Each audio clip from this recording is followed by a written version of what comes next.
Manalur UDF സ്ഥാനാർത്ഥി TN പ്രതാപനെതിരായ ആരോപണത്തിൽ VA ഫിറോസിന് 10 കോടിയുടെ വക്കീൽ നോട്ടീസ്. അടിസ്ഥാനരഹിതമായ ആരോപണങ്ങളെന്നും നിയമ നടപടിയുമായി മുന്നോട്ടു പോകുമെന്നും TN പ്രതാപൻ പറഞ്ഞു. ആരോപണങ്ങൾ പിൻവലിച്ച് പരസ്യമായി മാപ്പ് പറയണമെന്നും ആവശ്യം. ലെവിൻ കെ വിജയൻ നൽകും വിവരങ്ങൾ. ലെവിൻ, വിശദാംശങ്ങൾ എങ്ങനെയാണ്?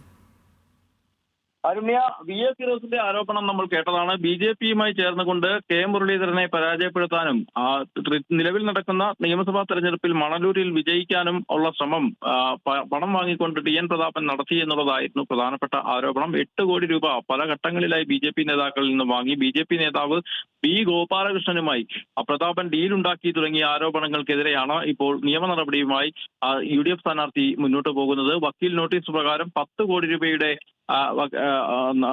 മാനനഷ്ട കേസാണ് ഇയാൾക്കെതിരെ ഫയൽ ചെയ്യുക എന്നുള്ളതാണ് TN പ്രതാപൻ പറയുന്നത്. 10 കോടി രൂപ നഷ്ടപരിഹാരം ആവശ്യപ്പെട്ടുള്ള നിയമ നടപടികളുമായി മുന്നോട്ട് പോകാതിരിക്കണമെങ്കിൽ പൊതുമധ്യത്തിൽ മാപ്പ് പറയണമെന്നും പരസ്യമായിട്ടുള്ള മാപ്പ് പറയണമെന്നുമാണ് പ്രതാപന്റെ അഭിഭാഷകനും വക്കീൽ നോട്ടീസ് മുഖാന്തരം ഫിറോസിനെ അറിയിച്ചിരിക്കുന്നത്. പൊതുമധ്യത്തിൽ പ്രതാപൻ MLAയും MPയും ഒക്കെയായി പ്രവർത്തിച്ച AICC സെക്രട്ടറിയായ പ്രതാപന്റെ പൊതുജീവിതത്തെയും വ്യക്തിത്വത്തെയും തകർക്കാനുള്ള ഗൂഢശ്രമത്തിന്റെ ഭാഗമാണ് ആരോപണമെന്നും CPM ജില്ലാ കമ്മിറ്റി ഓഫീസിലെത്തി വാർത്താ സമ്മേളനം നടത്തിയതിൽ ദുരൂഹതയുണ്ടെന്നുമാണ് ആരോപണം. ഏതായാലും നിയമ നടപടികളുമായി വീണ്ടും ശക്തമായി തന്നെ മുന്നോട്ട് പോകുമെന്നാണ് UDF നേതാക്കളും TN പ്രതാപൻ.